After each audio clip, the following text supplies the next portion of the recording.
I get a cut. I think I'm top 5. Hey everyone, just want to take a minute. We got to give a shout out to Melody! She is our first Patreon member. And if you act fast, you could be in the top 5. Today's episode is dedicated to you, Melody. But thank you all for listening. I get a cut. I think I'm top 5. Top 5.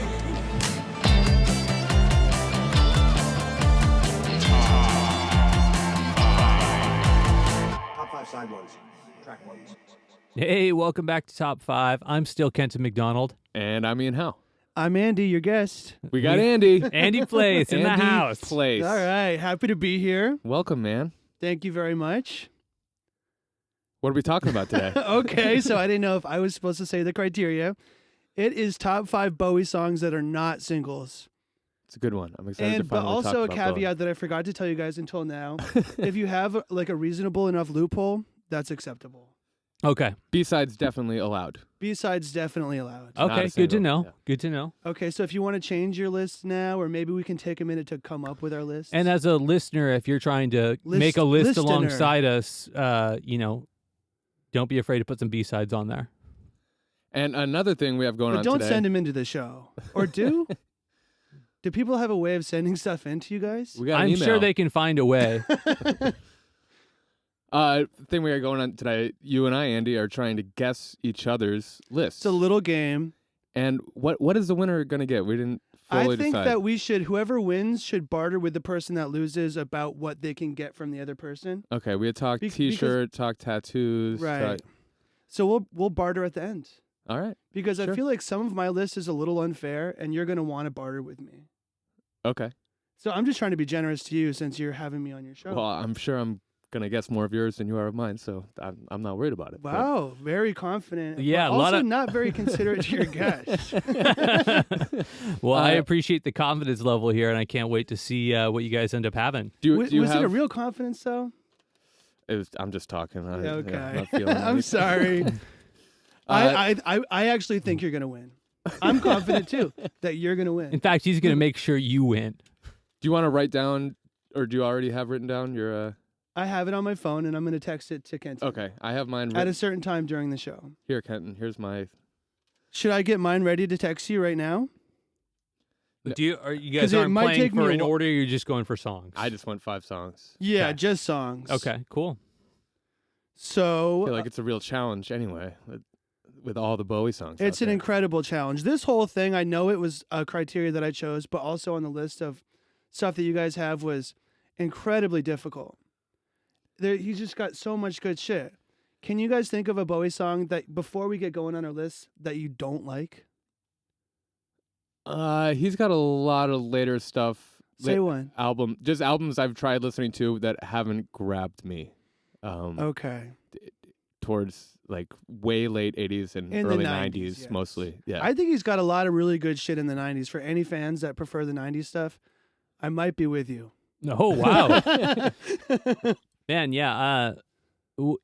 Andy, you and I have talked about Bowie a lot in the that's past. part of the reason that I chose. I Because bel- when you would come into Pizza A Go-Go, Yeah. I was always listening to the song Time, Mhm. which is excluded from this list because it's a single, but what an amazing track. I'm with you on that, 100%.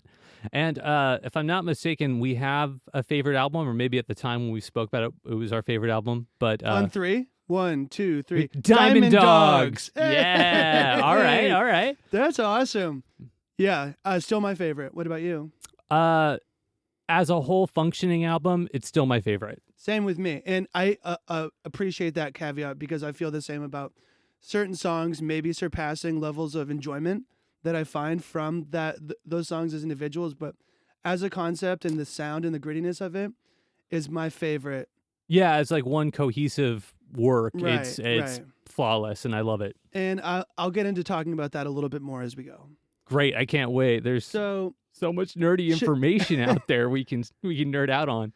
So I haven't listened to any of the episodes yet because I didn't want to get too nervous for this. You're exactly doing the right thing. That's what all of our guests have been doing. They're purposely not listening to the podcast.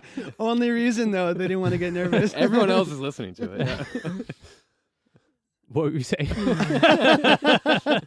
So should I go first with my list, or do we usually take a while that's how it longer? works. Is you're gonna start us off, and we start at the bottom. So you're gonna pick your number My 5 number pick. one. Oh. No. And then we'll end up at the number 1 spot. So yeah, if you wanna, I'm glad you start it clarified. up I definitely would have just fired into number 1. without any further chit chat. Okay, Why don't you okay. tell So us what your number 5 let's pick get right is? into it. So I had the caveat, it's no Bowie singles, and earlier today I found out that this song that I'm choosing was at one point a single, but not on the record that I'm choosing it from. So this is 3 years after it came out as a failed single, only sold like 800 copies. It came out on Aladdin Sane, and it is called, Ian drumroll for the first pick of the show, The Prettiest Star. Do you guys know this one? I do, yeah. Bow, bow, bow, bow, now, now. And like the lead, Mick Ronson just kills it so hard. As like, I don't know what you guys think of when someone says an instrument was recorded hot.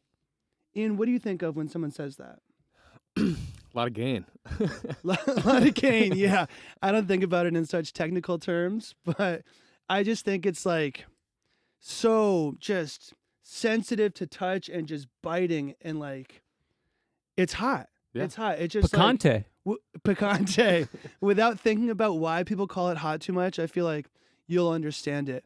But his guitar is recorded so hot, and it cranks me up.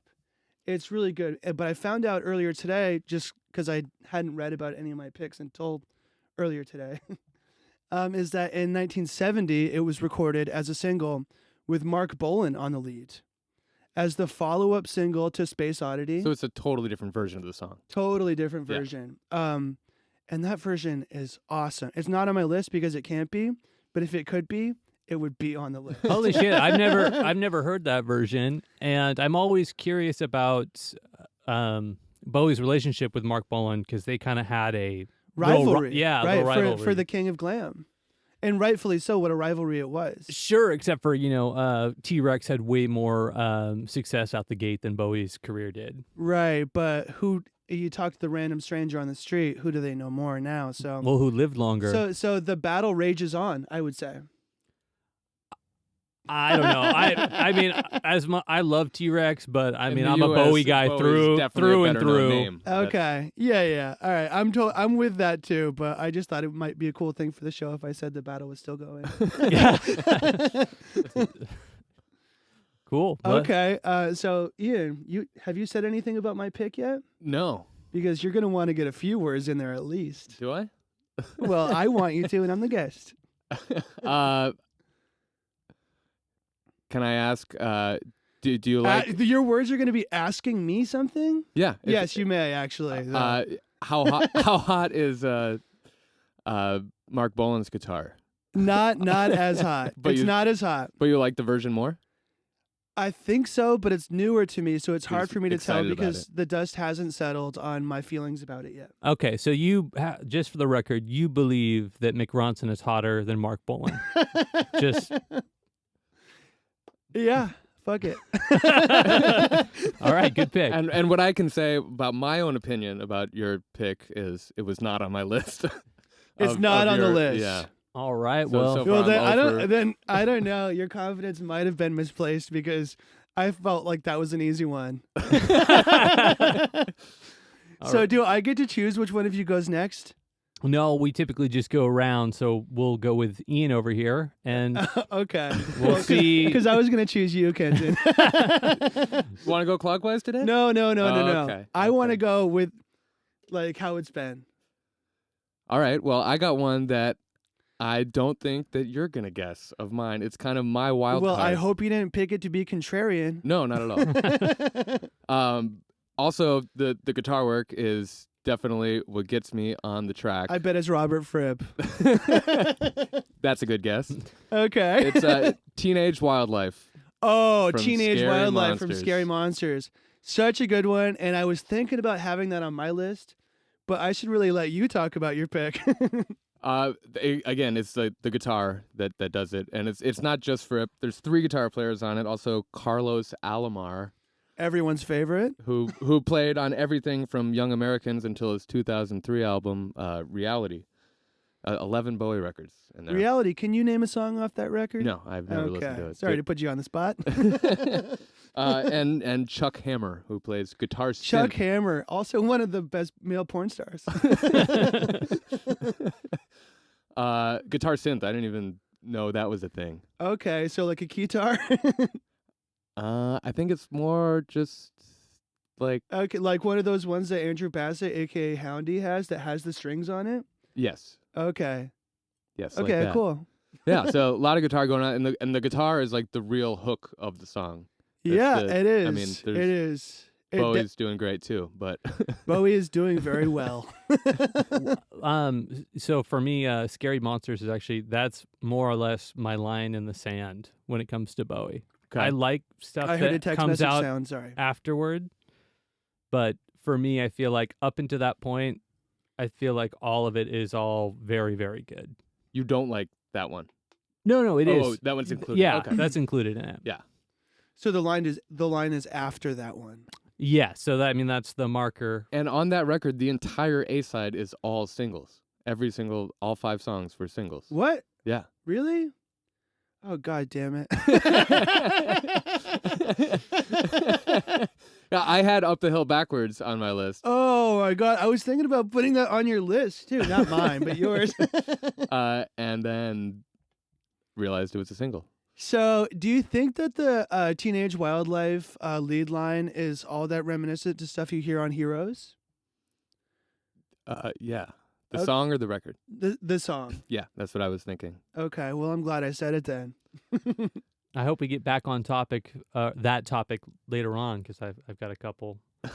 Okay. Tasty We notes. might not get to. Oh, yeah, no, we'll get to it. I want those notes. All right, well, I'm hungry for those notes if they're tasty. Oh, they are, man. I found it very fascinating. And it might be stuff you guys already know, but it's something that recently came on my radar. Okay. So, little teaser for later on when we get into it. I'm going to say that I'm guessing I don't know, and I'm also guessing Ian doesn't know.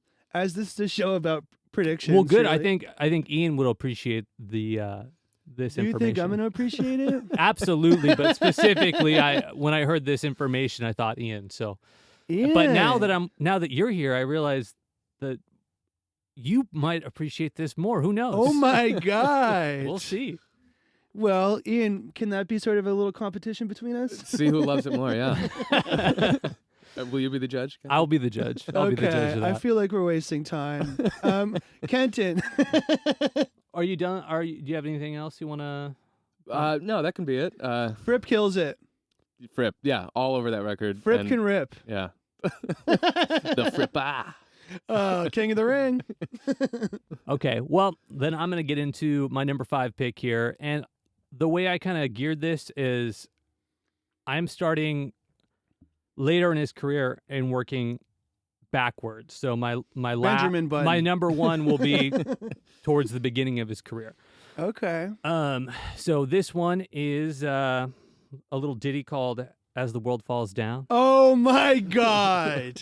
That is so awesome. Isn't that great? Yeah, it's I think it's one of the only standalone tracks of the 5 tracks he has on the Labyrinth soundtrack where when you listen to it, it actually sounds like a great listenable song where the other single ones in its own right.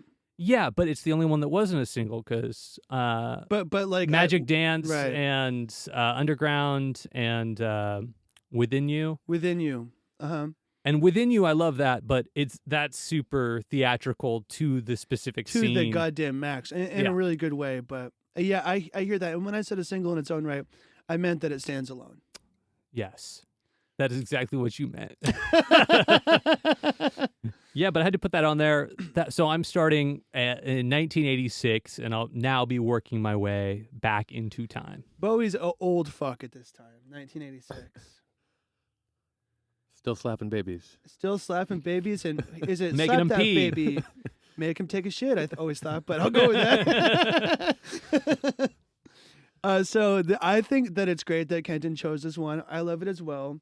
I really just discovered it. I mean, I must have heard it like forever watching the movie, but I was literally just singing this song on the porch a minute ago. Yeah, and I got so excited to then start talking about it. But yeah, I guess that was like a huge movie of mine growing up and may even be my introduction to David Bowie. It was for me. Yeah. And so I think those songs just resonate with me from early childhood. So I wanted to throw it on there. It's this is my top 5. I'll put what I want on it. And you And it killed wasn't it. a single. Yeah, you just fucking killed it. And I gotta say, if the rest of this podcast sucks, it's been so fun so far. It's been a pleasure. You never know what you're gonna get though, because I, for one, plan on getting drunk during this. Ian, what about you? It's likely.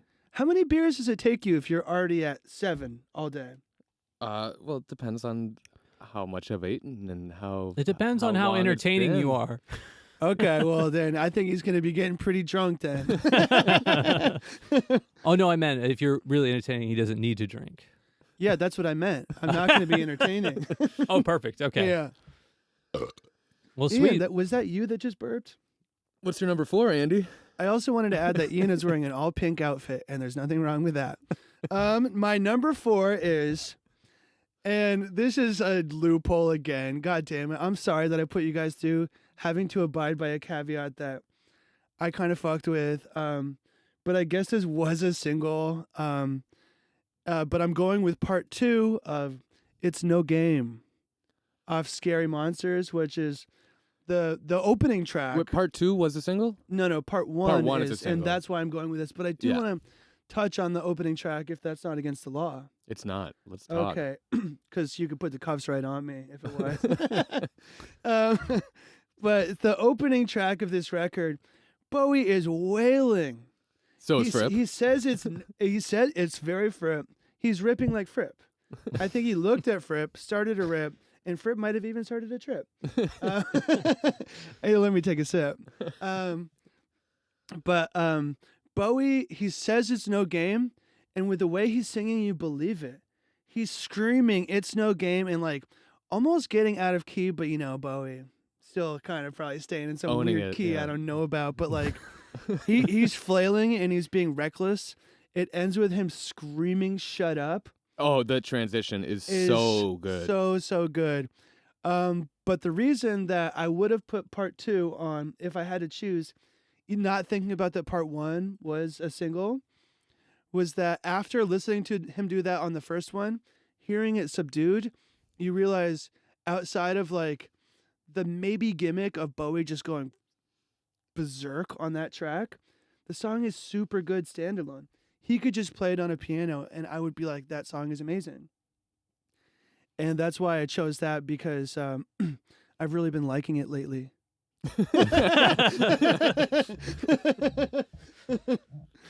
Okay.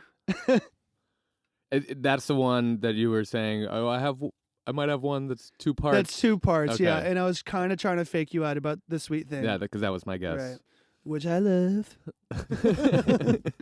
Do either of you have anything to say about "It's No Game"? Is it Japanese at the beginning? It is. Yeah. And I looked it up today. Oh yeah, what was the translation? Very good question, and I'm just going to let you have that without trying to get any sort of good retort. Well, my number 4. Ian, where'd you put the beers? Cool. Thank you, Kenton. You bet. My number 4 also has a foreign language, but it's a language 4N. not spoken in any country anywhere in the world. It's made up by Bowie. Oh, okay. Wow. The track is Warsaw. Oh my God, you faked me out. Flo, what were you expecting? You faked me out because you said this song was going to be one of your honorable mentions. Oh yeah, it stole my heart. That's where the bartering is going to come in later because there's some fake outs going on. But Yeah. I'm sorry to interrupt. Yeah, I mean the tone that this song sets, I don't bone use this tone. term loosely, lightly, but it is absolutely beautiful. Oh my God, Ian, is that a tear? I love it, man. I really Oh love my this song. God. Let's get some sound effects of a baby. Yeah, and it's all the music's Eno. Love Eno. Yes, I call him. Bowie's collaborations are I think one of the strongest parts of him, part of his career. I And agree with the that. way he works with people and the way they feed off of each other. And he and Bowie had something beautiful, something special. I just said beautiful again, but That's I'm okay. just talking about the same song, so it's Hey, fine. there's no law Dude. against it. Otherwise, you'd be in jail for life. Well, since you brought it up again, I think this is my time to interject because what I was alluding to earlier happens to be an Eno fact. What you got? Oh. So during this Berlin interjection. trilogy era, Bowie was then coming off this. I don't know what is this is his fourth reinvention of sound or something, or fifth go around here, and so he has Brian Eno come in to produce, and Visconti produced, was just oh yes, Yeah. yes, Tony Visconti. Bone. But anyway, so The bone Eno's there, tone. but he brought this deck of cards. Have you heard about the recording process Yeah, for the, these albums? Oblique strategy. Yeah. Yes. Okay. So the whole idea that I thought was so interesting was that the whole concept that Eno's talking about is that when you have a bunch of really skilled musicians doing what they're doing, they are so cliche in what they do because they're working within the parameters that they're really, really familiar with. And so moving outside of that, using these cards that he has to change instruments. I guess the biggest one is the from Heroes, that guitar intro. That was so that was Fripp playing around with just feedback. And then Tony Visconti took all those recordings and then kind of mashed them up and made that and just used it for the song. And just switching instruments to guitar players, moving on to drums, all that stuff. Super fascinating. And even like the writing of Warsaw, so it's all the changes in the song. It's Eno's planned accident technique, where he would just like set a drum click and then It was an inside job. and then pick like a designated number, like at 340 clicks, there's going to be a key change, and so it's like, that's a bizarre way to create music.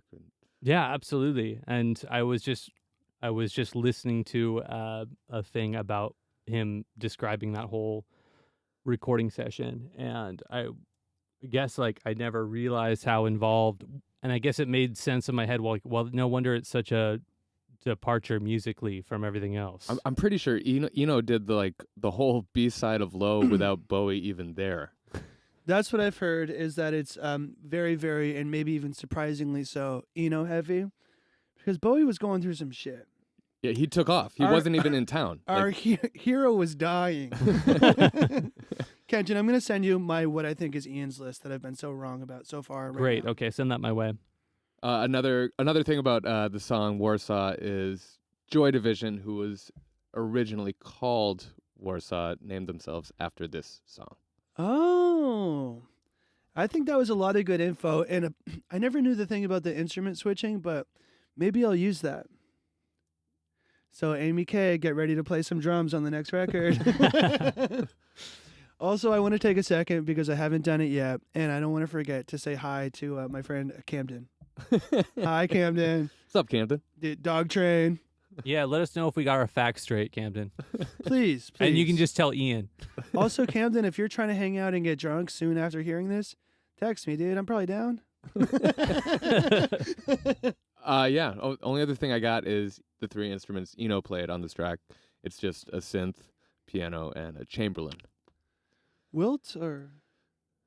No. I forget his first name. Okay. It's the predecessor to the Mellotron, Oh, which you know. I do? Strawberry Fields Forever. You know that? Oh, yeah. That's a good instrument right there. And if I can use one word to describe the song, and fuck, I hate using this word. Beautiful. Fuck. Okay. I'm good on talking about that one, for me anyway. Very good. It's not on my list. Of my songs. Yes, it's just so the listener is not confused. It's not on my list or my list of the songs that I thought Ian picked. Both 0 for 2. Pretty good. Yes. All right, at least we're together on that. Hell Kenton, also my boy, what's up? What up, boys? All right, boy, what you got for number 4? What you got, boy? I have David Bowie's longest track. Oh, The Decline. No, over 11 minutes, station to station. Oh. I love just it. It could be 2 different songs. Just the tempo change going into like a disco song in the second half, basically, or disco beat or whatever. But I love that song. I really, really like that album as well. That's up there for me. And as I was personally trying to find songs that weren't singles, I never collected Bowie singles, so I didn't really know which were singles aside from obvious radio hits. And like I wanted Golden Years. Like I love that song as well, but obviously that's the single. Right. Sorry I did that to you. Would have No, been great no, to it's talk great. about. It actually made me realize, like, man, maybe I'm just a basic Bowie fan. It's a single for a reason because everyone knew it was great, and there's nothing wrong with loving it. And boy, can he crank out some hits. He can, yeah. Yeah, but Station to Station, I think, is worth noting in the top 5 for me because he does a ton of different things over the course of his career, but I don't think any of them dare do what he did on this one as far as the length of a song. And usually I get lost on long tracks, like a 10-minute song, 9 times out of 10, I skip It's gotta at some be point. really Right. good, Or you're yeah. just thinking about something totally different. You didn't even Yeah. remember you were listening to a song by the end of it. Yeah, exactly. It was like being in school. I wake up at the end of class, I'm like, fuck, that was a lecture. Drool everywhere. So for me with that song, I think it's really good, but with Station to Station, I never really listened to it. Oh, really? And like I can't wait to listen to it. And something that I do is, this is a weird thing about me, but sometimes I know I'm gonna like something, so I just put it off. It's like saving my dessert or something, or a little masochistic, but I know it's there for me. But if you wait too long, man, dessert even goes bad from time to time. That's very true, and that's something that I've found, and it's so unfortunately, like it's kind of a negative quality about me. It's turned out to be, but I haven't gotten there yet. And now just thinking about how dessert goes bad, I'm gonna try to get there soon. Ice cream will last a long time in the freezer. Now, freezer burn, the baby, freezer, it goes yes. bad. That's right, freezer burn. Fuck freezer burn. Good. I know that we don't have time for me to go off on a freezer burn for a while, but You got a lot to say about freezer burn. it wouldn't be on my list of top 5 favorite things that didn't have to do with Bowie. So is it me again now? Yeah, getting right to Yeah, number 3. let's get back to you, Andy. What do you got for your number 3 pick? Moving right along. So my number 3 pick is Ian. Let's see if it's on your fucking list. This is from the album Hunky. Ian, say it. Dory. He's got it. You can't ignore this track, or maybe you can, as I think most listeners did, but it is 8-line poem. Oh, not my guess off Hunky. Oh, but I just think it's so, so great. And that Mick Ronson subtle guitar, it just gets me. And I don't know if you've ever picked up on this, but the phase, very gentle phase on that grand piano or whatever it is at the beginning and on parts that Bowie's not singing on is so good. And like phase is a very classic glam trick. And I love that he's inventing glam at this time, right? Like, no. there's no rules yet for glam in No, 1970. I mean, there's no rules 71? yet, but a lot of people were doing it. Roxy Music, Mark Bolan, The Sweet. Yeah, T-Rex is already a thing at that point. And I don't know if Sweet was already doing anything by that time, but when did Slade they- start? Were they? You want to talk about it on my next time I'm on the show? I think of all of them as 70s bands, and Hunky Dory is what, 71? Rightfully so. 71, yeah. Yeah. Yeah, that's pretty So, early. That's Anyways, yeah, there wasn't really rules. So, but maybe he was part of pioneering this rule at this time. that's what I was trying to. I think get there at. was a newsletter that a handful of guys got, and that was Yeah. he was hip to that. Must use phase. They- It had some sort of a box. But he sneaks the phase in very gently on that piano, and it's amazing. And then the vocals. So the lyrics on this one, I don't know for sure, but it seems like they're written about a cactus's point of view. He talks about a cat, and it's all very cute, but he sings it like a fucking beast. He kills it on the vocals. And I mean, like, Bowie always does, and that's like something that people know about him and love about him, and I'm no exception to that. But he really he destroys this one, and because Hunky Dory was the first Bowie record that I got into, and this is just the third track on that record, sandwiched That in was between the very first record you got into. That just shocks me. by Bowie. Yeah, that's the first Hunky one. Dory? Yeah, Yeah. you never listened to Ziggy prior to that. Not prior, but immediately after. Wow. It was Okay. when I first got an iPod, and somebody It was preloaded on there. yeah, with a U2 album. Ian and I lived with this guy, Charles. Hi. I really didn't mean to shout you out, but hi. He had it on his computer, and I always wanted to get into Bowie, but I was saving my dessert. Sure. And it was on my iPod, and one day, and I'll tell you about this exact moment that I really, really fell in love with Bowie a little bit later in my list. But when I got to this one, I knew for sure that it was love. Eight-line poem was the one. Well, it's not the thing that first like hit me, but by the time this song came on, Got it. which is the third track of the album, I knew for sure there was no The first going two are back. pretty good. Like, yeah, debatably some of the greatest. Eight-line poem is sandwiched in between "Oh You Pretty Things" and "Life on Mars." So in the three of those, I would say it's definitely the standout track. Anyways, listeners, read the lyrics, sing along to it, and tell me what you think about it potentially being from a cactus's point of view.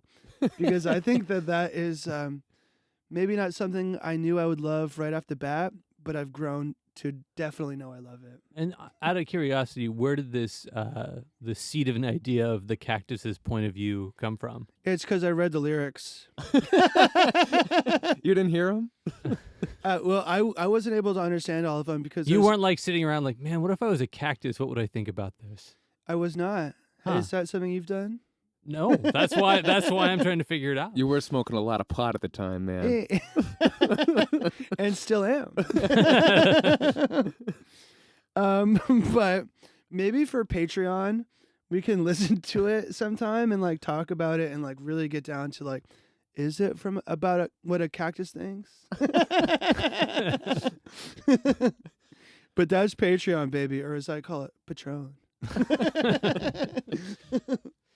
All right. Okay. Well, Ian, you want to let us know? I got one off Hunky Dory too. I didn't know there was a sequel.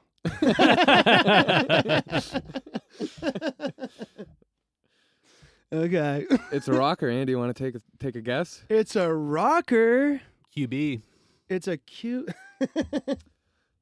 It's a QB. Just say it. Queen bitch. Oh, QB, that Velvet Underground inspired gym.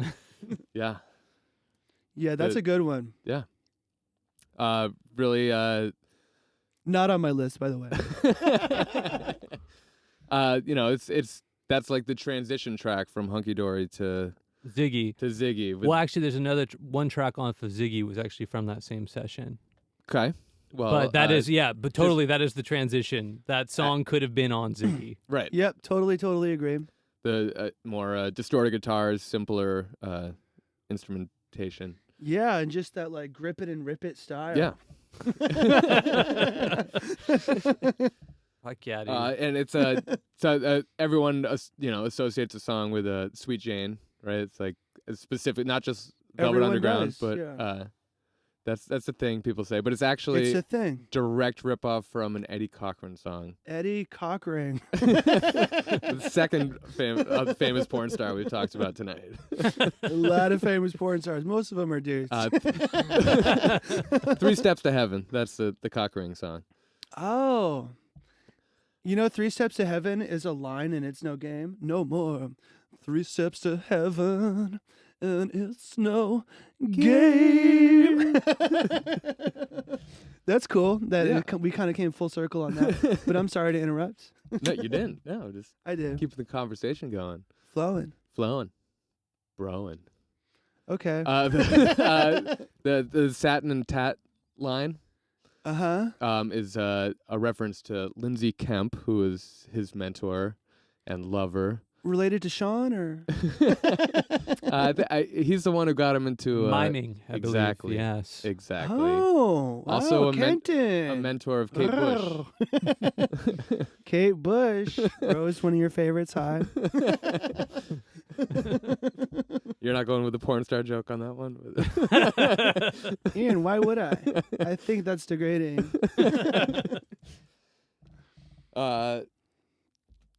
Yeah. It rocks. It's fast. It's catchy. One more. Come on. One more thing. And I love Velvet Underground. Is it beautiful?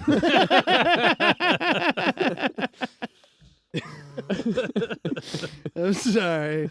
Kenton, God damn it, dude! This podcast is over. When we were- this is turning into a comedy podcast.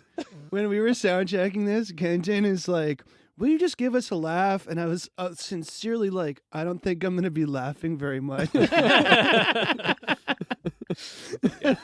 That's true. Kenton, confirm? Confirm. Okay. Yeah, it happened. I was there. But all the levels are good, as you can hear. The fun level, I feel like, is very good. It's high. It is high. Well, sweet. I'm gonna get into my number Pick? trace Please. Number Trace. from the 1975 album Young Americans. Ooh. The song is "Win." You guys ever listen to that jam? That little Ooh. number, little ditty? I gotta say, Don't know it. I've never heard it before. No, you're kidding me. Dude, I've slept on that and record. I also want to I say, don't know why. Ian slept on top of it. It wasn't on the turntable. He warped it. So I mean, this record to me was when I was getting really into Bowie. I usually start somewhere and then back catalog everything, get really familiar with it, and then start inching my way forward. And so getting into Young American, that song was a single, and it's great. I think it's one of the most, I don't know, like uplifting, high energy songs. And it's right Almost and after the like Diamond saxophone Dogs? work is really good. It's right after Diamond Dogs. Yeah, I 1975. have no idea why I've never dug deep on it. Yeah, but- same. You want to listen to it soon? Yeah, let's do it. Cool. Well, "Win" is it's a really slow number. It's kind of a sad song. The saxophone in it is great. The backup vocals, because this is like Young Americans was going for like this kind of like Philly soul thing, and Sure. that's why after when Diamond Dogs, he did that huge. Our story is that the Diamond Dogs tour, they had this huge spectacle of a shows where I they watched had. some of it today. It's Oh, you've seen confirmed. footage. There's Yeah. not a lot of it out there. I haven't seen any, Yeah. but footage I've heard of him playing stories. Time from that tour, and he looks like shit. But the stage plot is massive. Yeah, and so eventually it started breaking down, and then then the tour collapsed, and they stopped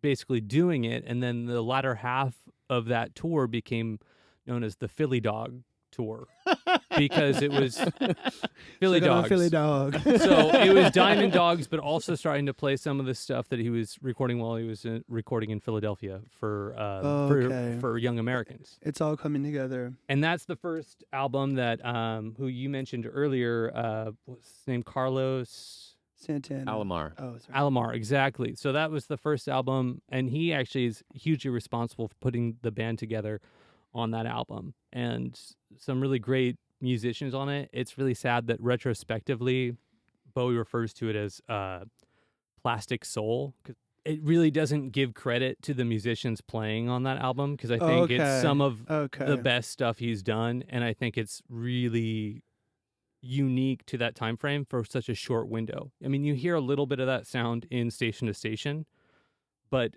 Young American is like kind of its own deal, and to come straight out of Diamond Dogs into that is pretty impressive. But that's the introduction of the Thin White Duke Right. era. So A character that I am looking forward to discovering more about. And if you want to hear me talk about it after I do, it's going to be on the Patreon. I'm just trying to secure my role. absolutely, the second we get a Patreon going, you're there. You can run it. Do you want me to help you sign up? Andrew, can you help us with this? Hi, Andrew. Which Andrew? YC, Andrew Young Colgan. He's already doing everything else. Yeah. Yeah, Well- but really, really beautiful song. It's kind of a sadder number. I think a lot of my Bowie picks today are kind of more on the somber side of his Are you doing music. okay? I am, but I'm a sucker for that shit to begin with. I'm a sucker So for it's it like, too. I just At my core, though, I'm very, very sad. like I want to rock, but I'm sad as fuck. Whoa, I want to rock, but I'm sad as fuck. I want to rock, but I'm sad as fuck. Sing it at home, y'all. Patreon coming up. But yeah, anyways, yeah. That song, because I mean, okay, I gotta mention this as well because this is when he met John Lennon right around this time. They did Fame.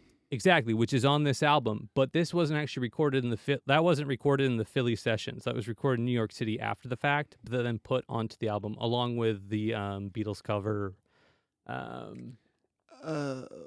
Across the Universe? Yes, across the universe. Across the universe. Across. So I feel like those two songs are just incredibly blatantly out of place, and I didn't realize until doing some research on this album that those were recorded at a completely different time after he'd met Lennon and become buddies with him and recorded that with him. So before you knew that, you already had the thought that it was out of place? Absolutely. It's like it like almost doesn't fit. I mean it doesn't fit because the rest of the album is so soulful and sax driven, which I love. Like dude, get like when someone's ripping on a sax, I think so these are things like for me I don't know what it is, but maybe it's because I'm so used to guitar being the driving force or, or drums or whatever. When you have rock and roll that is just ripping on a sax or on a piano, I love a good piano jam, and Bowie has got plenty of that. He does, in excess, really. Yes. And he also is ripping on the sax. Not always him personally. Yeah. But yeah. He likes the sax. Sax rules. Have you ever had sax? I've always wanted to have sax. Dude. So, Andy, I got to know, man. You got to know? I got to know. You got to tell me, what's your number 2? My number 2 is, I don't know, maybe we should save it for another episode. Cliffhanger. Okay. My number 2 is, and I had to pick it because it's the moment that I knew my life was forever changed by Bowie. Oh, You Pretty Things. Fuck yeah. It's because when that chorus hit me, it was a ton of fucking bricks. Insane. I don't know what the chord is. Maybe it's a G with a piano and it just starts kind of hammering on it before the fucking drums drop. I said drock. It's insane. It's just so good. And I was like, ready to get into Bowie, and Changes is first. I knew Changes. I was like, okay, this is good.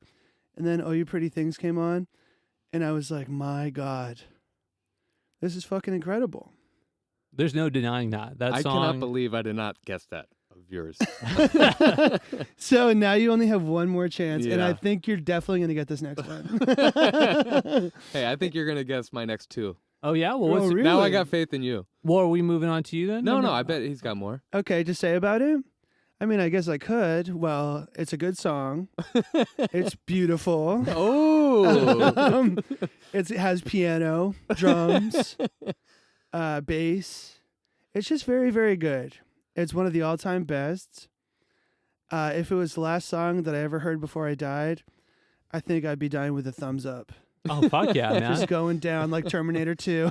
That should be another. In fact, you just gave me inspiration for another episode criteria of top 5 songs to die to. Oh, that sounds awesome. I can't wait to find out who your Sounds guest uplifting, yeah. is. Maybe Yeah, Adam it Dorner will from be. Death Charge on that one. He'd be a great guest. I Wouldn't love he? talking to him. All right. Well, maybe we'll have to get him on the pod then. Yeah. Okay, do either of you have anything to say about Oh You Pretty Things? I love the dynamics between the verse and the chorus. That's really what hits me with that song. So mellow to so heavy. Yes, Mhm. totally agree. Small Kenton, to big. agree with that? I agree with that. It's not wrong. Yeah. Well, what do you got, Ian? I have one that I really hope Andy guessed. Okay. Andy, it's off Man Who Sold the World. Do you want to take a stab? No. Width of a circle? Width of a Circle. Fuck yeah. That's a great song. I really wanted to pick Width of a Circle, but I went with a less obvious one. Oh, God damn it. Shake my head. This sucks. Oh, this experience has been so bad. That No, just opening riff, and it's Do you want to it's perform it for perfect. us right now? One, bang, two, bang, no, Ian. bang, bang, bang, bang, bang, bang, Do, bang, do, bang, do, bang, do. bang, Do, bang, do, bang, do, bang, do, bang. Boom, bam, bam, do. Yeah, that one. Fuck yeah, dude. Mick That's- Ronson's hot, that's a dude. good He's one. fucking hot. Yeah, You the know who's spiders hotter, though? before Mark the Bowler. spiders. Yeah, I don't know. And it's essentially the Spiders, but it's Visconti on bass, Visconti. playing bass, and also doing the backup vocals. The turn around, go back, doing on the second half of this, not half of the song, but the It's a long song. but it's very much the other part of the song. I was considering covering that song once with a project, and then I listened to the whole thing thinking about covering it, like and I was 8 like, minutes. Yeah. it's not possible for me. Oh, one thing I forgot to mention. Oh, hell yeah. Earlier today, I Way before. watched a video of Red Hot Chili Peppers covering Oh, Warsaw. And that's That's what a- made you pick in it. Warsaw. That's a In bummer. Warsaw. It was just Flea, and I'm thinking At least Frusciante. Flea was there. Oh, it was definitely Flea. Anyway, what a weird Wait, song Flea to couldn't cover. make it that night. I'm just reading. Anyway, Width of a Circle. That whole album, Man Who Sold the World, it's a taste of Bowie that you never really get again. It's Just hard rocking. him being It is. It's heavy stuff.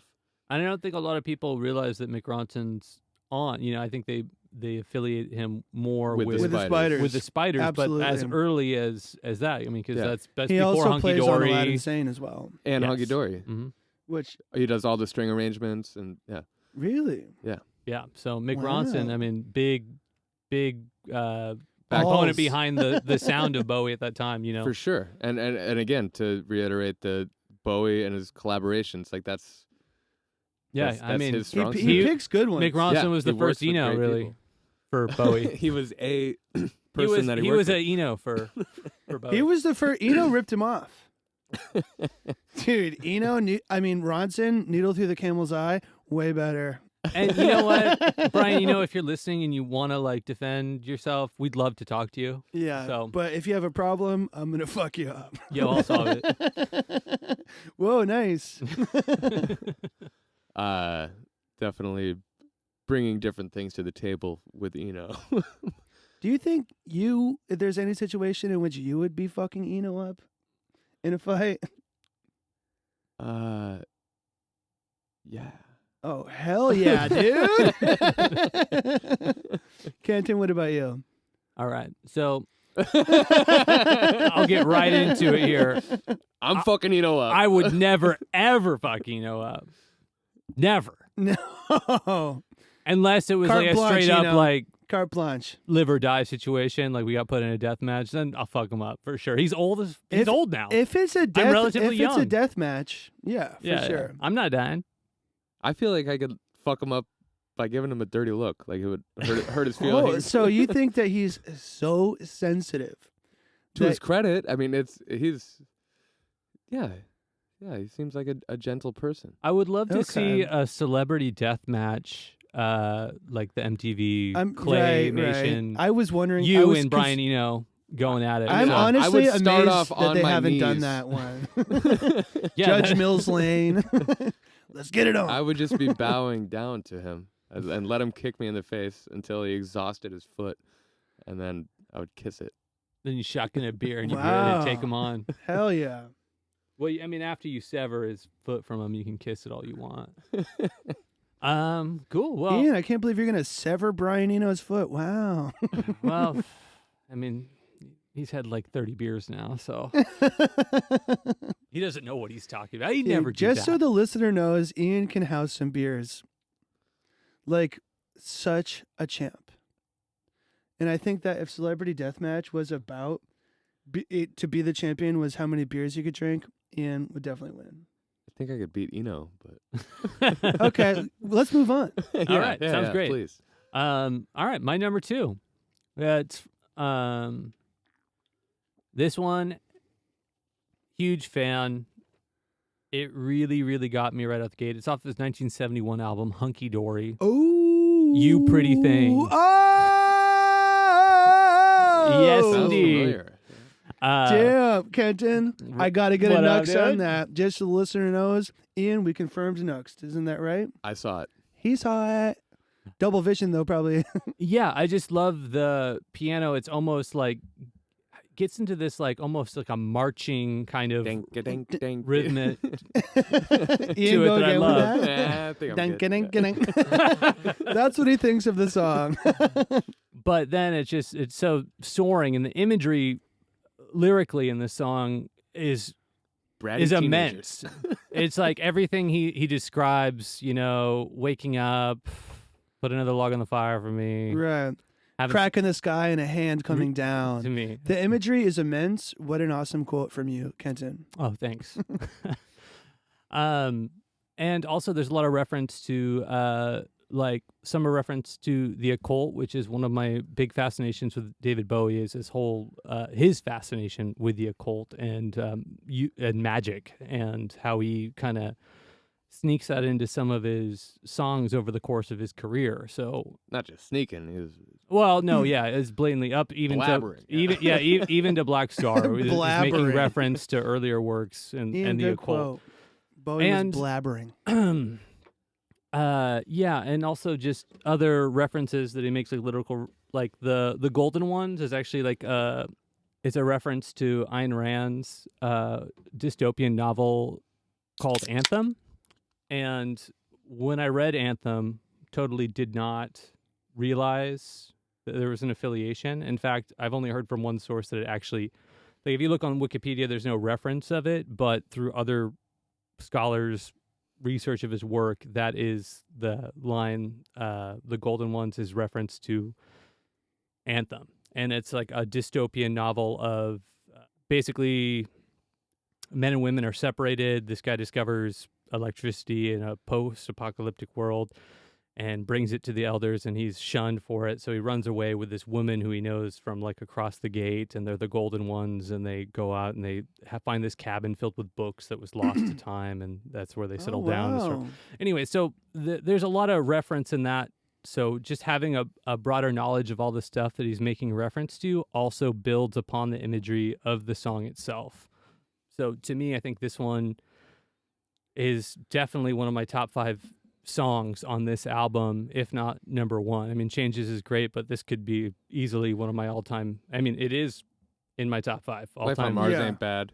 Life on Mars ain't bad. Ian, have I ever said that Life on Mars was my favorite song? You absolutely have. And since we can't I'm really surprised you talk just about brought that Life up. on Mars, let's talk about it. Well, first of all, we were listening to it on the ride over here. True. And I was trying to fake Ian out of my picks. I was like, oh, dude, this is one of my picks. And I was like, you idiot. And then I was like, hey, I got a question for you. I was like, oh, no, I'm going to save it for the podcast. He's like, no. What is the question? I was insisting. I was like, no, I'm going to save it. And he was like, is it about understanding Bowie lyrics? And he said, Yeah. So he guessed my question, so then I just went with it. I and guessed the question. Yeah. So even if we don't guess any of our picks right from each other, I think I should still win for that. But Sure, I'll get the one thing tattoo. I do want to mention, which I think is obvious to a lot of people who are Bowie's fans, but the end of the song, I don't remember what take it was, but they had recorded it a number of times and it still wasn't right. So they were recording over the tape. And what happened is it somehow ended up becoming a little bit faster, leaving a little extra time at the end. And that's why, like, after the piano cuts out, then there's the phone call ringing, and that was actually not intentional. That was Oh, damn. a planned recording. accident or happy accident. Happy accident, yeah, as Wasn't- Bob it was Ross not would an say. inside job. But yeah, it was like a manager, but you can kind of hear them kind of bickering about fucking up the session or whatever at the end of it. But that was an unintentional consequence of taking it and doing a little faster take, and then it was remnants of the prior tape that was on it. So To go back to our conversation Oh my god. and the car, which I want to give you some credit It's because a truck, by the way, not a car. It's a truck. I drive Is a truck a car? That is a deep That's question. going to be a Patreon for you. Go. All right. Ian, what is it? Well, I asked you. I was like, "What the fuck's he talking about? Like Mickey Mouse and a cow, dude." Like, Yeah, Mickey Mouse is growing up a cow. and Andy, what did you have to say? I said, I don't know. I said it's like something being corrupted. Like a little mouse and then a big old fat cow. I never got that. I And maybe when Ian is asking me about meaning that I derive from these songs, I almost always instantly derive some sort of meaning that I just take from whatever experiences that I have. And sometimes I don't think that those are the intended meanings, but even if they're not, still with Bowie, I like where it ends up in the meaning that I find more than any other artist. I really appreciate that. It's one of my big turnoffs of studying poetry in college was that people had to told me what I had to take from it and whether This it was is right what or it yeah. This is means. scholars believe this. Well, fuck them. Like, that doesn't make it any less important to me. I feel like whatever you read into yourself and find meaning where even there isn't meaning is probably more important than the initial meaning. But you saying that line, I've never given it a great thought, but I think ultimately what it means is Mickey Mouse is like an innocent character. Exactly. And the cow is like, as you grow up, you're being fattened up for the slaughter. Cows are used predominantly for consumption. So the idea of I think that's kind of what it conveys. And I definitely agree with that. And Ian, what did you think? What did it mean to you before you asked me? I just thought about Mickey Mouse's ears and cow's ears being triangular, and So Ian went with the ears. Oh, you think he grew I into know, his ears? the like fact a cow. is I didn't really think Oh, about it was it. a good thing, actually. Wow, I didn't realize the song was so optimistic. His 3 fingers turned into hoofs. Okay. Well, we've gone off I think topic it's here. We're 4. talking about a single right now. We got to get Here this. we are. got to This get is a this boat. train back. This crazy train back That's on the right. rails here. I. What do you got? We got you, Andy. Number 1. This is the big moment. Okay, my number 1 is off my favorite Bowie record, which, Ian, I know you're going to get this one. Oh, I really fucking hope so. And say it with me. 1, 2, 3. We are the dead! Fuck yeah. Nice. All That right. is just, I'm not a big choosing favorites guy because everything is changing for me all the time with all these variables in this world. But I love this fucking song. And it's incredible. And I think the thing that I love the most about Diamond Dogs is Bowie's sort of leaving the glam era. And it's like the facade of the glam is sort of, the cracks are shining through. It's a very dirty record, but he's still sort of holding on to it. It's sort of like in Terminator, he gets part of his face blown off, but you can still see the facade. That's what Diamond Dogs is like for me. It's dirty and it's sad and it's not optimistic, but it does still maintain some of those glam characteristics. And let's say with the solo and Sweet Thing that Does he do Bowie all the plays guitar? himself. He Oh, does yeah. not do all the Oh, guitar. okay. But he does do that one. But it's like, imagine how shiny and great it would have sounded if Ronson played it, but he plays it and it's a little bit thin, but it's still so beautiful. It's like that is like a good microcosm for what I feel like that record is overall. Yeah, and I'd like to also jump in here talking Diamond Dogs because we talked earlier about how this is our favorite album. Uh-huh. And when I was trying to come up with my list, like I said, I feel like the album is stronger as a whole. But when I was looking for a one song off of it, "We Are the Dead" is the only choice that's not a single that is just a brilliant standalone track. Incredible.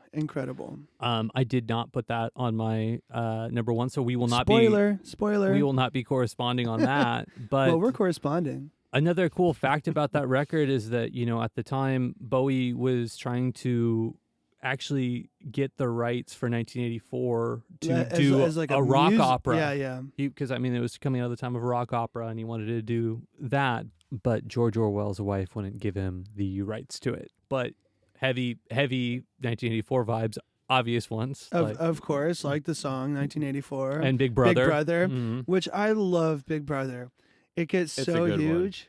It's really great. Sing it along. I mean, sing it to yourself at home, not along with me, since I'm not going to sing it. But maybe don't sing it and just put it on. So I feel like in some ways, like Diamond Dogs is his most solo record. He's doing a lot more instrumentation than he has on other records, and of course, he was always writing shit and singing everything, but it's And probably has many demos of like versions of songs that we'll never get to hear. So, I mean, for me, I couldn't call it, but yeah. Sure, and even like the fact that I think when they initially sent off the album, they're like, well, there's not a single on here. So that's when he had to go back in and come up with Rebel Rebel, which is is such a single. like one of my all-time favorite. If we went all-time favorite, like that might, as cliche as it is, as basic as it is, that might be number one for me. I love that song. so I'm not sure if this is true or not, but About the 15-minute? where Bowie was like, I really want to come up with just this cool guitar thing. And then he sat down, picked a guitar, sort of strummed around a little, and was like, oh, thank God, I got it. He just sort of stumbled onto it.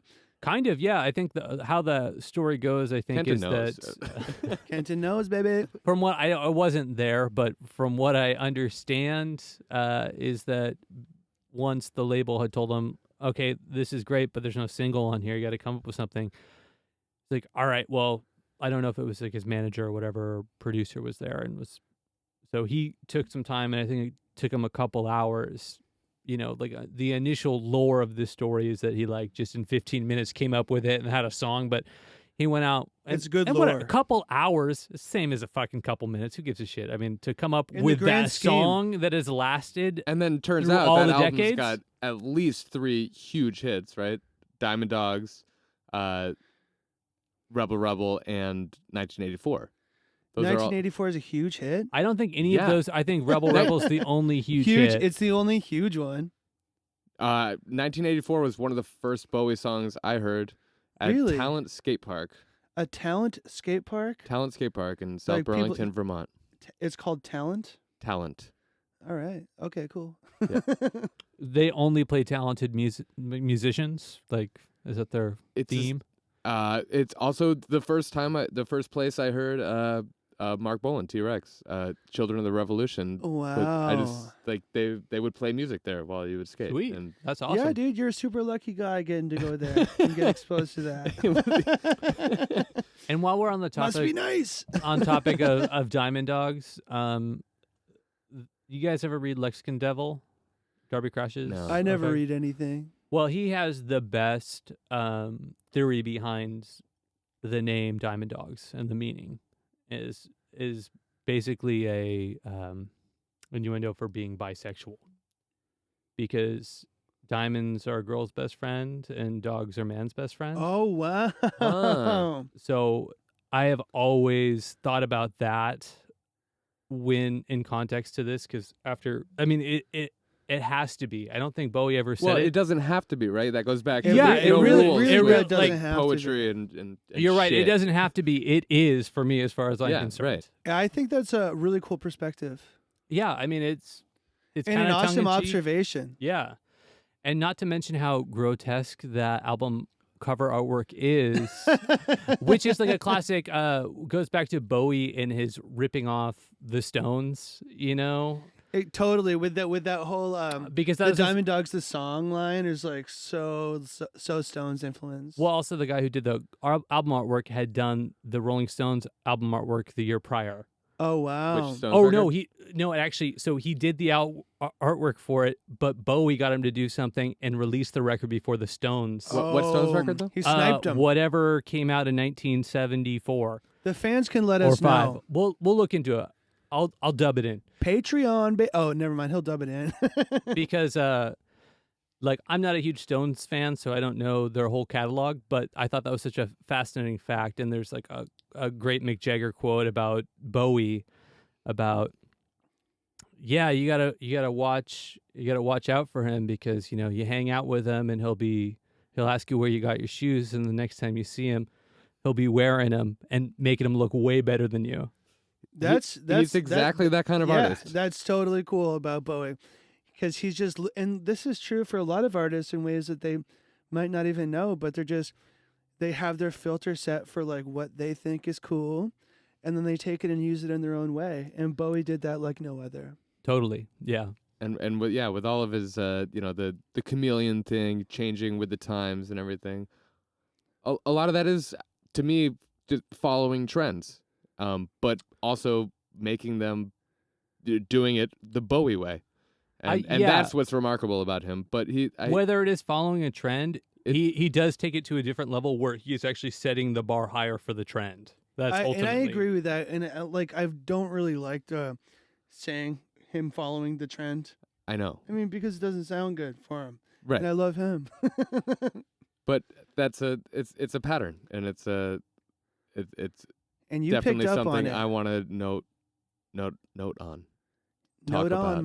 on note Yeah, on you crazy like- diamond. Yeah, because I mean, like, even just to think about it in terms of T-Rex, like Mark Bolan fully embracing the glam style and fashion. At that same time, Bowie is still long-haired. He's long blonde hair, Fucking hippie. Yeah, he's like straight up, and he's wearing still wearing his man dress from the cover of Hunky Dory, or from Man Who Sold the World.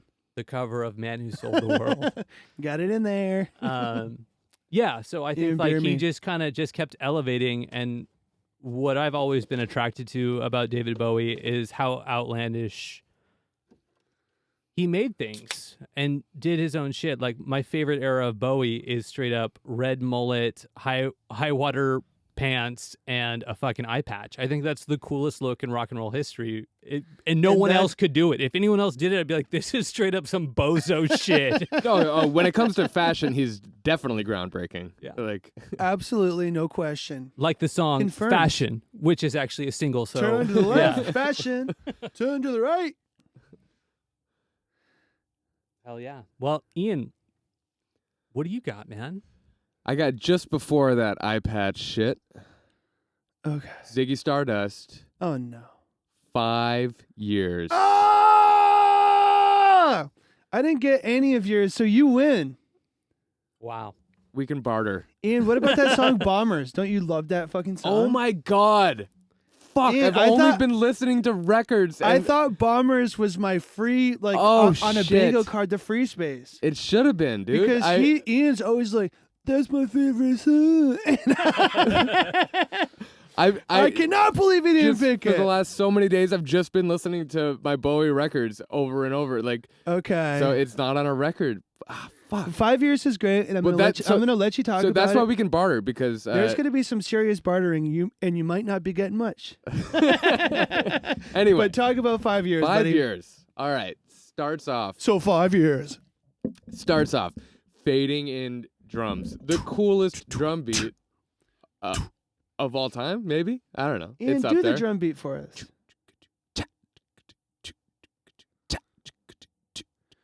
Pushing through the market square.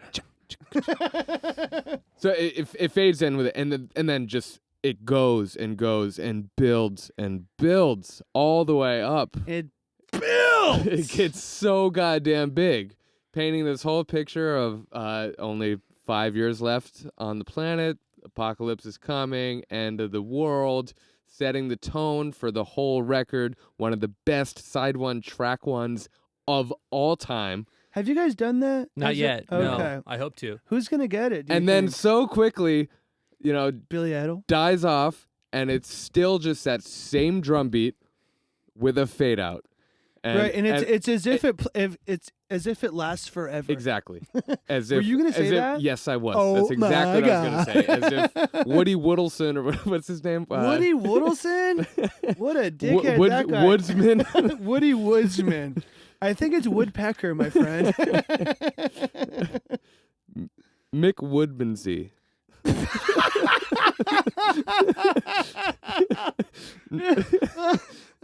Nickname Woody. Mick, I can't even say it. Woodmansey. Mick Woodmansey? Well, he's still playing that fucking drum beat somewhere. Somewhere, man. Mick Woodmansey is actually. I originally asked these guys, like, can we do top 5 Mick Woodmanseys? And they said no. And they said no. So I'm glad that we got to have this one in there, even if it means I lose the game. But I think you should have chose Bombers. Man. Honest, it was like It didn't occur to you. Yeah, off my radar. Like 'cause again, I was just focused on pulled all my Bowie records out and was just listening to them over and over again. And Bombers being a bonus track. I don't think there's any shame in picking 5 years because I mean that's a great song. 5 years is the best. That whole bit about fat, skinny people, tall, short people. He never knew he needed so many people. It's just so awesome, just cramming everything in your mind because and all you the don't blatant know, you U.S. don't know references what you're from gonna a need British guy. Okay. And for me, in the year 2015, this was actually a big song for me. Because you knew 2020 was coming 5 years later, and the coronavirus. Yeah, because everyone.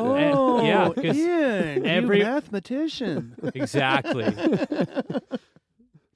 Yeah, that's exactly right.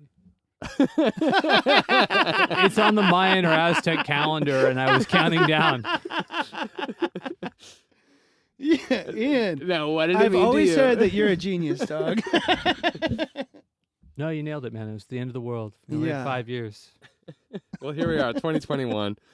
And Turns Woody out, Woodpecker's still playing 6 that beat. years. No, I'm sorry. I misspoke, actually. This song was... Well, let me do the math real quick. I know that 2007. Because the whole idea was the 2012 end of the world Aztec yeah. calendar. The so Mayan the Mayan, calendar. yeah, sorry, the Mayan calendar. Was it is it Mayan or Aztec? I think a lot Yep. of people say Mayan calendar that I heard, but I don't know who you're rolling with. Listen, I'm not trying to be ignorant. That's why I'm trying to make sure. But The anyhow, listener can tell us please on send, on Patreon. just leave a 5-star review in your hateful, scathing. You can go ahead and Venmo Review. me. That's Andy Plays One on Venmo. There we go. $15. I'll Damn, let you you got know one? what you need to know. I mean, how 11? What? You got 2 ones, dog. Even Whoa. better. I'm good at math too. Yeah, but 5 years then. That was a great year to be into that song. I loved it in 95. Whoa, You know, 95. Y2K. You know? Yeah. Oh, you dog. With the Y2K. How'd that thing I ever was turn 6 out? years old, and like, Bowie's got And it, you- man. I'm surprised that, yeah. 6 years. I'm only 6, but in 5. Yeah, okay. Bombers, dude. Bombers, That dude. is It's a bomber it's of a track. It's a bummer to me that he didn't pick Bombers. It's a bummer to me that it's not on the record. What is it, a bonus track? Okay, so Is it Hunky Dory? Bombers, and this might not be true. You can let us know on Patreon. But that it was Fill Your Heart has replaced Bombers on Hunky Dory. Which What- would have been the best song on the record. That's so fucking stupid. That's my fucking opinion. You're welcome to have that. And Yeah. you are welcome to have it. Oh, man, I want to listen to that song right now. I haven't thought about Bombers in so long. Oh my god, dude! I was thinking that was just the one that I was gonna get. On That you. was your fucking ace up the sleeve. You just knew it was gonna be good. Yeah, but that's just like me though. Like, I'm so stoked on this ace I have up the sleeve, and it turns out to be the Joker. Don't forget it. Yeah, well, I think it's worth mentioning that David Bowie is also an artist that I think evolves with the person. Like you can shift on your perception of him as I grow older. Anyhow, I start to understand more of his stuff that wasn't instantly accessible. Many layers to me. the onion. Exactly, peeling it back. Or you know what? Dude makes me cry. Bowie's kind of like beautiful. He's more of like a parfait. He's that sweet. Just layer after layer of sweet, Parfait. Sweet. Dig your spoon in there and mix that shit up. Oh well, okay. Layer by layer. Yeah, All right, if you mix it up, Ian, you just ruined it. Straight up, dude. I mean, You've ruined it. or more accurately, for my love of Mexican food, or whatever the bastardization is like a 7-layer dip. You know what I mean? Okay, I thought you were going 7-layer burrito. Same. No. This is not a plug That's for some Taco mix it Bell. up shit. Okay. Well, anyways, great. That's great.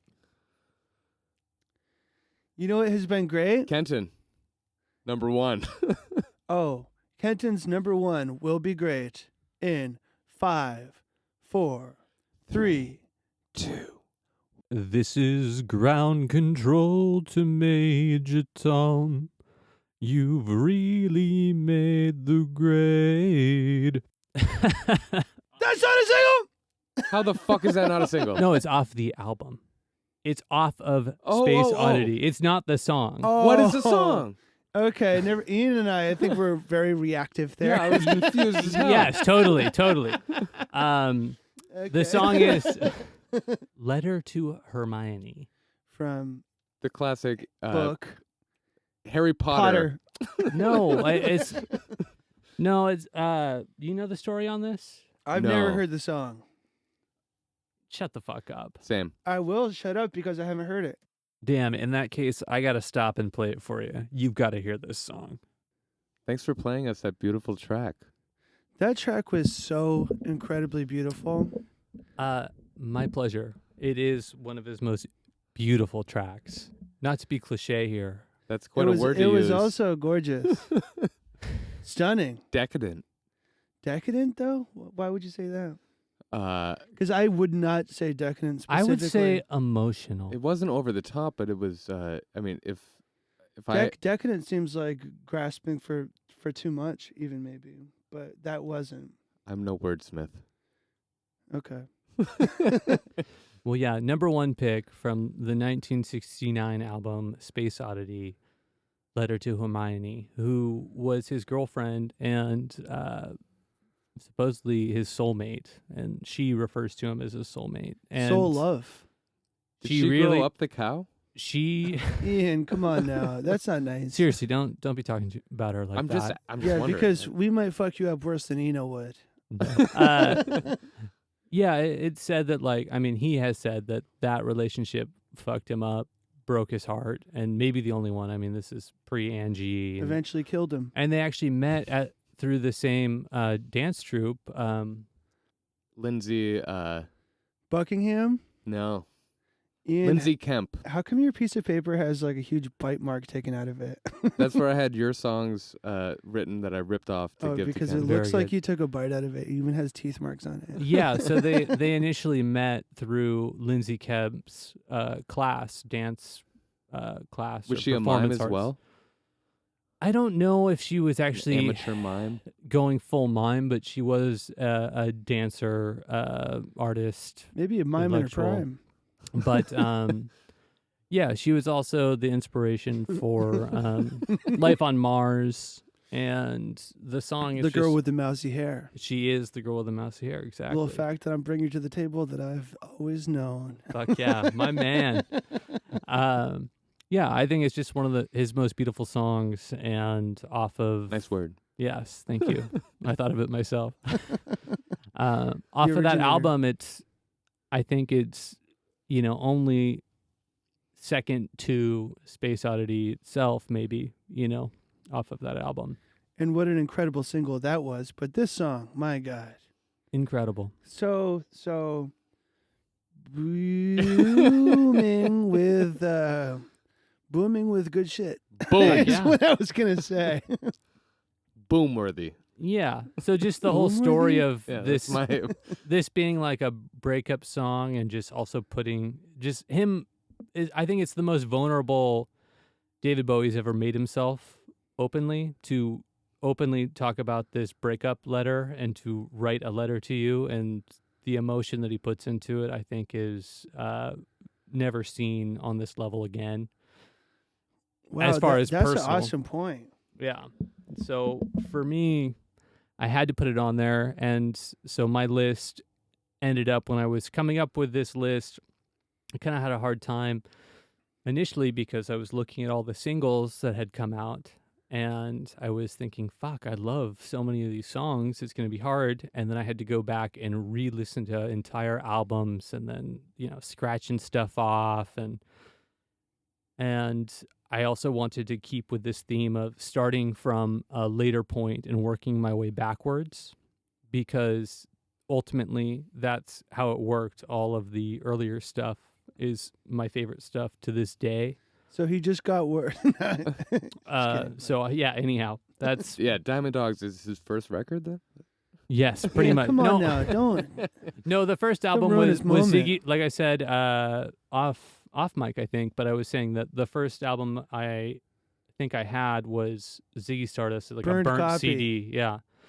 But the first actual album I ever owned was a cassette tape copy of Let's Dance, which is a great record. Plenty of singles on that. It's almost all singles.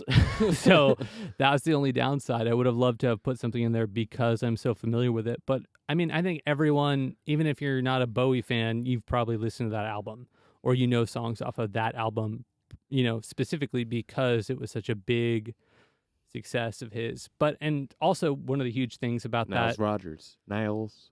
his cover of China Girl on there, also the fact that all the royalties that he got off of his best-selling album of all time ended up having to pay royalties to Iggy Pop, which then let him continue to make bad records for a few more years before going broke again. So That's nice. I'm so glad. Yeah, Bowie couldn't have, Bowie saved Iggy's life numerous times. Speaking of Iggy One Pop, time he was falling off a cliff and Bowie just reached out. I wanted to talk about that story, but you can take it away. Okay, so Iggy Pop was falling off a cliff and Bowie reached out. And he grasped his arm, pulled him up. Yeah, man, that's awesome. where was that Thank cliff? you very much. Right here in Portland. Damn. Overlook Park. No, not there. Oh. Okay, where are we going next? Oh, just one more Iggy Pop connection. Back to on Scary Monsters record. I was talking about and Super Creeps. Carlos Alomar, who has played on more. Seems like you're obsessed with this guy, but keep going. He's a very important. He's the next Mick Ronson, Played in the on- stage. Hey, played on keep more an ear out Bowie for him records because he's coming up. than anyone else. He also played guitar on Lust for Life and The Idiot. Which are The without best question the records. only two great albums by Iggy Pop. How about Here Solo Comes records Success? by Iggy Pop. What about that Yes. song, you guys? So good. So And that's Bowie's top five backups worthy. there, like him and whoever it is that he's doing the backups with, just repeating everything after Iggy Pop. Even, oh shit, is so fun. It's up there with Butttown. And Butttown is the one that I've yet to explore, but I can't wait to have Kenton show me Butttown. I might pack you a to-go list on your way out. I don't- What's up? Any honorable mentions, Sandy? Things that didn't make your list, but you Well, wanted to say Let me what just up to? look at my phone. Oh, the Labyrinth soundtrack, all of it. I just listened to it for the first time recently. And, the movie's been a part of my life for a long time, but I just listened to the soundtrack on its own with no visuals recently. And I'm loving it. It's so great. So do yourself a favor and listen to that. And let me just pull up my honorable And let me make my own, while you're looking up your honorable mentions, I want to Okay. say Underground's probably the only other one on there that could pass for a solo track and not an actual score to a film or whatever, because I think Magic Dance and Within You are very part of the movie. Okay, so honorable mention, new career in a new town. Oh, I have that on mine. My God. Oh, Flo. I actually... It's instrumental. And Ian, I know you actually, but first, real quick, it's so good. It is. And why do you think it's so good? You say one word and I'll say another. It is beautiful and paints a picture of a guy in a new career in a new town. Yeah. Nice. And it also is just very optimistic sounding, and I love it very much. Very good. Anything else? About that song? No, just any other honorable mentions that you have. Yeah, hang on. Okay, Bowie top 5. Sweet Thing. That whole Sweet Thing trilogy of songs. Sweet thing. Sweet Thing. I know that Ian is referencing the movie The Ladies. Man, starring Tim Meadows. Okay. But that whole Sweet Thing with Sweet Thing and then Candidate and Sweet Thing again is so fucking incredible. And if you haven't listened to that recently, that's okay. But maybe listen to it for me. And then also Bowie's and the Spiders Peel Sessions. Oh, love that shit. Baby, starting out with White Light, White Heat. And it almost seems like it's insulting to Velvet Underground how well they fucking play it. That's some of my favorite John Peel stuff at all. It is so good. The version of Moon Age Daydream where it doesn't fade out but actually comes to an ending. They have a whole little thing that they do, and it is very, very good. And that's going to be it for my honorable mentions. All right, Ian, what do you got? Well, a big one that I, again, spaced on, and we've already talked about, but Bombers. Oh. You're a fan. Canton, very nice. Turns out I love that fucking song. Loves it. Also, the whole B-side to Low. All the Eno shit. We've also already talked about it, starting off with Warsaw. Does it not start with New Career in a New Town? I think that's the last song on the A side. The listener, you guys can let us know in the comments. Yeah, I only had a CD. I'm just kidding. I never had the CD. Kitty! But Art Decade, Weeping Walls, Subterraneans, plural. Love it. Ian, you're a good man. So good. And some very nice honorable mentions. Also want to mention Black Country Rock off Man Who Sold the World. Uh-huh. My guess for heavy. you was Mad Men on that. Yes, and I Is have that not that a on. single? All the It Mad was a Men? It's promo, B-side? a promo single only. single. I definitely would. It was my number 6. Sure. Honestly, also Station to Station, it was a French promotional single as well. Oh, we've got a lot of full disclosure going on right now. Yeah. If we're going full disclosure, Width of a no. Circle was a Russian bootleg single. Disqualified. Nice. Backed with Space Oddity, but a completely unlegitimate release. I'm standing by it. I not heard being a that Bowie single. I'd love to get my approved it, hands though. on a copy. I heard Bowie approved it, but think that's there were just what I 800 heard, made, and you yeah. never know. Kenton, honorable mentions. Oh, also, just no, just kidding. Star from Oh, Star, so from good. Ziggy Stardust. Originally I mean- named Rock and Roll Star. That whole album, every single song on it could be a single. Is that where Oasis got it? Yes. Wow. No kidding. That's the only. Yes. That's Yeah, so English of them. My gosh. They also got this the idea for "Don't Look Back in Anger" based on Bowie's single look back in anger. Oh, Ian, you made the connection. I just made it up, but it's probably true. This is all making sense, dude. We're just putting them on blast. So straight up, if you're an Oasis fan, and you kind of got to go fuck yourself. or go fuck someone else. I also just want to say, Suffragette City. It was a single in '76, 4 years after the record came out. But it wasn't one of your picks, so it's fine. All right. Well, can I take it away here? Please. All right. Please.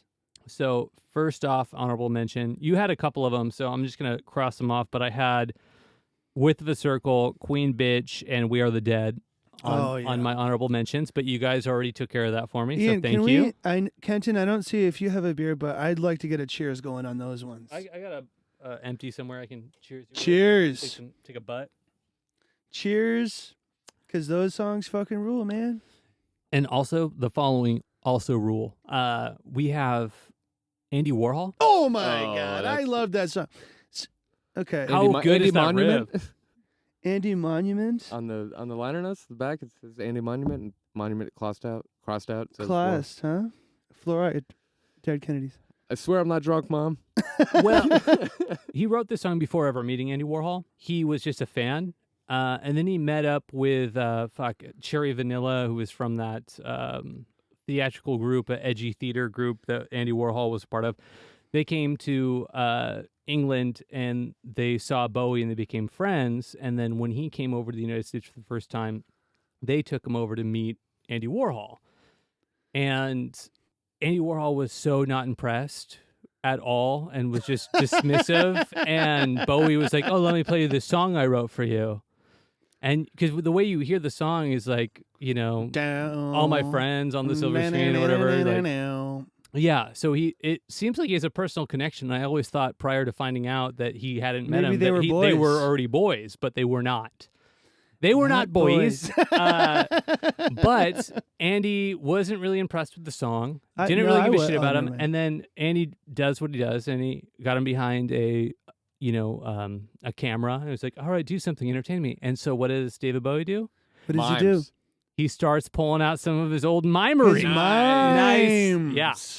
So anyhow, Andy Warhol, that song So is a banger. something that I want to say about Andy Warhol is it comes after Fill Your Heart, and they bleed into each other with that wah, it's like a horn sound or something, and then it's like the curtain gets pulled back and you hear like that synth sound, doo doo doo doo, and then Bowie's like holes, as in All right, next track, Andy Warhol. and it's then holes, as in holes. it just totally seems like there's this, and again to use the word facade, but the curtains get pulled open and there's a giant machine back there, and that's what you're hearing on that track. Robot. It's talking kind of about- like that's the visual that just comes into my mind. Well, also the way like the tapes played back is like it's Andy Warhol. Oh, I know, it's like yeah. cuts out. It's so rad. It is super rad. Do you guys know if Bob Dylan liked his song written for him? I don't that followed know. that? I'm gonna guess it's Bob Dylan's favorite song. But I will That tell was you, a great guess, Andy. Thank you very much. I will 100% tell you, I never gave Bob Dylan the time of day until I became a devoted Bowie fan, and it made me actually go back and listen to Dylan, which only happened 2 years ago. I didn't understand Dylan at all, but I'd heard that song a million times, and the way he describes his voice as being like sand and glue, I think is the most accurate way Another to describe. song from your old scrapbook, To Send Him Back Again. It's just that song for Bob Dylan's great too. Absolutely. Another great one of mine, near and dear to my heart, is Panic in Detroit. Oh, Panic from Aladdin Sane. Aladdin Sane, yeah. It's got that beat to it. How does it go? The Bo Diddley beat. If you know, you know. Okay, listeners, let us know. And then the other two honorable mentions, both off the album Station to Station, and those are Wild as the Wind and Word on a Wing. I think the album is really good, and if you haven't spent time with it yet, it's definitely worth checking out. Which I haven't, and I can't wait to. Hell yeah. Stoked as well. And not tonight, but like tomorrow, probably. Sure. At work at Blackwater. And I mean, I could just, basically his whole catalog. It's worth honorable mention. All right. Why don't you guys tell us what was on your original list for one another? Because this was a high stakes guessing game for you guys. All right. Okay. Andy, I'll tell you my 5 guesses first. You're going to go all 5? All 5. Okay. They were in no order. Say it. Can you say it as fast as you can? No, just kidding. I only got one of them right. That was my number 1 guess. Okay. We Are the Dead. Love it. Quicksand. Oh, one of my favorite all-time songs. One of Ian's all-time top 5 acoustic guitar jams. Oh, Adam Rader, I want to say hi to you. What up, dude? What up? Moon Age Daydream. I don't know if I've heard that. Just kidding. Love that song. Vivid memory of you singing that song to me. Singing it to you. Stuck with me forever and always will. Oh my God, Ian. I actually just want to take a second to say that I love you. Love you too, man. I also want to take this moment to just say thank you, Andy, for making me think about music the way that I do, and that I can vividly recall you being like, "Hey, let's listen to London Calling by The Clash from start to finish and really critique every song." And I do think recall about, that. It was right before I moved to Germany. yeah, and And just we were in my room. and I was like, "Wow, I've never listened to music in this way." Just like sitting here with a friend, talking about every part, every moment of a song, and it's changed me forever. And I will always appreciate you for that. Also, I know just from overhearing that he's a big reason why you're into, say, Roxy Music. Absolutely. Maybe, One of my favorite maybe bands. Eno in general, I don't know. Absolutely. Okay, I'm getting high praise over here. So many of what are now my favorite things. Well, Thank you, Andy, for and I just want to say that, Ian, not only are you welcome, but you're one of my all-time best friends, and I love you so, so much. love making music with you. Let's keep doing it. Let's keep making music. Okay, keep going with your list. 4 and 5 are my stretches. I thought those were all like. Okay, I might get these. I really hope I can say that I hate them. Because You're Young. Okay, very good. Love it. And By Coxbar. Kenton. Yes, I'm glad it wasn't a second later. Always Crashing in the Same Car. Okay, you know what, Ian? Always Crashing in the Same Cars went ahead for you, too. Really? Yeah, but just because I was like, I couldn't listen to so much Bowie and then think about what you might like, that I was throwing out some wild guesses there. But so I got Bombers as number 1. Right. I get that. And Soul Love. Could have easily been in place of 5 years. I feel like as for my any number of one, us, but Soul Love could have been on there. What But- an incredible track that yeah. is. Then I have Mad Men, which Okay. is All of them, or just I think the second track. Yeah, look at my list right here. All the Mad Men crossed out. Oh, okay. So that's cool that so you we're wanna thinking barter, the same thing. dude. And Yeah. then Quicksand. Didn't make and it. Always Crashing in the Same Car. Wow. And All that's right, my all right. list. oh my goodness! All right. So there's serious connection there. Serious connection. I think it's safe to say you guys know each other pretty well. Am I mistaken there? I love the man. You know, I love this man too. It's kind of cool that we didn't get it right for each other, but we got it right in the other way. Guessing for each other. Yeah. It's pretty And cool. maybe not, but it might even be better. I think it is. Well, what do you guys say? Do you want to hazard a guess at the Spotify game top 5 David Bowie most played tracks? So it's the most played tracks on Spotify. All right. Well, let's hazard a guess here. We'll start off with you, Andy. You got 5 you think you can Okay. whip out? So I gotta say, I'm really not confident in this at all. I gotta go One Space Oddity. Ooh, fuck. I just don't think it's right, but I just can't tell. And then 2, Under Pressure. Okay. 3, China Girl. 4, Heroes. 5, Rock and Roll Suicide. That's the problem with Bowie. Is like as you're saying, I'm like, God damn it. Fuck. I got a good amount of crossover. Okay, let's hear it. I'm going Heroes #1 with a bullet. What, with a bullet? If you don't get it right, though, you have to get shot. That's what I'm saying. Word. #2, Starman. Starman #2? 3, Let's Dance. 4, Life on Mars. 5, Space Oddity. Oh shit. Ugh. Okay. I'm going #1 with Changes, which might be a stretch. #2, Modern Dance. Modern Love? Modern Love, sorry, yes. Not to be confused with Magic Dance. Or Let's Dance. Or Let's Slap Dance. that baby, make him take a shit. Though, let's see. So then #3, I have Starman. #4, Let's Dance. And #5, Rebel Rebel. Ooh, Rebel. That's I feel pretty good about my list after hearing your guys'. All right, well, I would say Ziggy Stardust, probably his most played song that's not a single. That was Okay, well, that's not really the criteria. Oh, but let's see what okay. happens. I'm just passing time no, while Kevin all right. looks it up. I'm going to go by, sometimes these aren't in order, so I'm going to make sure here. I'm looking it up, too. Okay, so here we go. No, just kidding. #1 is Heroes with 256 mil. Heroes Is with- that with a bullet? What? That's not, I mean, Ian, it's a pretty you big said bullet. it with a bullet? I don't think you actually said that. Shoot me. All right. And then in #2, we have Space Oddity, Okay. which What- was 218 mil. Did you get that one? I had it #5. Okay. Then #3, we have Starman with 210. Oh, that was my #2. And then we have #4 with Rebel Rebel, 205 mil. Oh.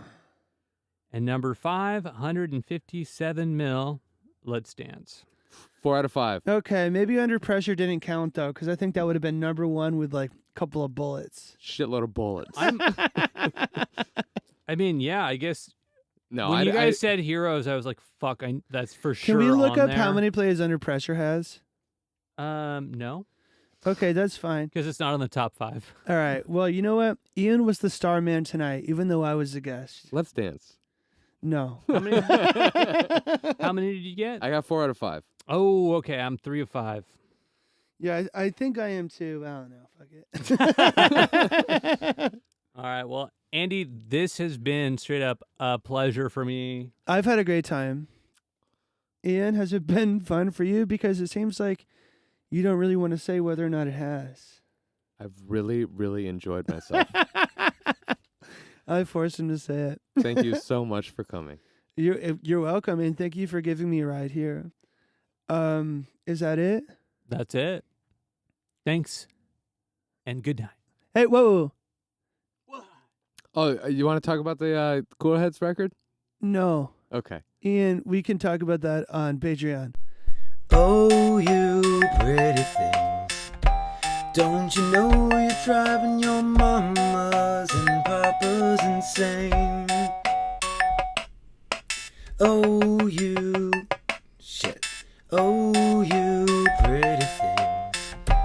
Don't you know you're driving your mamas and papas insane?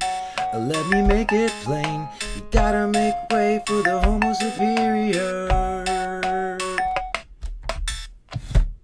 This has been a Top 5 production, produced by Kenton McDonald. Our theme song was by Ian Howe. Our logo artwork is from Andrew Colgan at Studio AYC. Edited by Kenton McDonald with editing assistance from Ian Howe. And a very big thank you to Andrew Bassett for today's outro music. And if you'd like to request a criteria, you can email us at podcast.topfive@gmail.com. Thanks for listening.